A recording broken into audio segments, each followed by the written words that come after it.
likambo oyo Kongo elingaka te osi obandi lisusu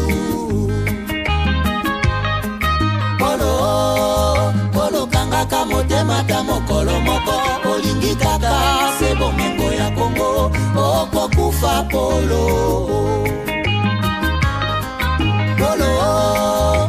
tika kokabola Kongo likambo oyo soni ya bawande okosambwa Polo pesi confiance kaka na mindele baninga Afrika omona bango pamba okosimba touche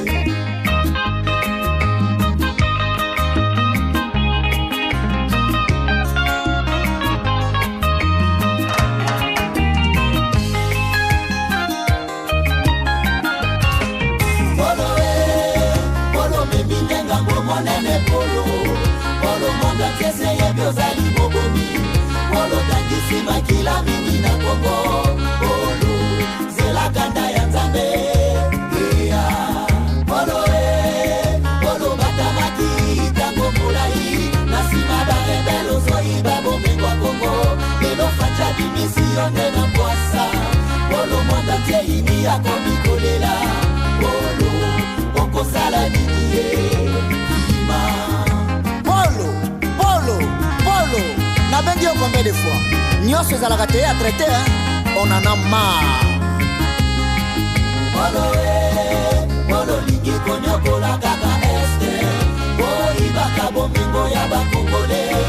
Bokabola kayango de na midele Polo yebi boni bawela bomingo Kongo Polo yeba basusu bakota mabele Yango moni nzoto na yeza kosila Polo kauki lokola mwana koshoko Polo kala toko kota mabele Kiba Polo tongi Kigali na makila bakongole Wande kanisi Kigali engomi paradi Zoka paradi ya monde zali Kongo Polo yebaka ambako esi elongwa Bakongole nyoso bakoma pena unité Esko bozali fade sezero kwa makasi Soke tomoki okosila neti fumi Polo senga pepe Congolais pardon Peuple congolais tous soyons unis derrière notre armée la FARDC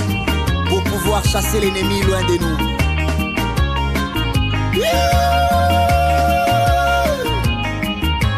Nash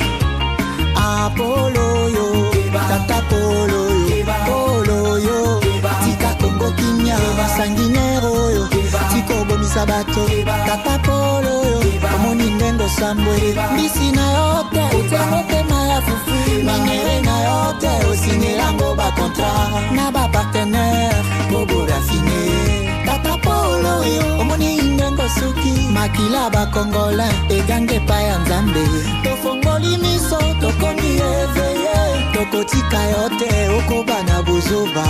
Oh Tata Polo, c'est toi le responsable du génocide dans la partie est de mon pays, la RD Congo. Tu es sans cœur, mais ce que tu dois savoir, la RDC regorge 105 millions d'habitants qui sont unis. Donc elle ne sera pas balkanisée par un pays de 13 millions d'habitants. Et Kareza Molaï, ta Polo.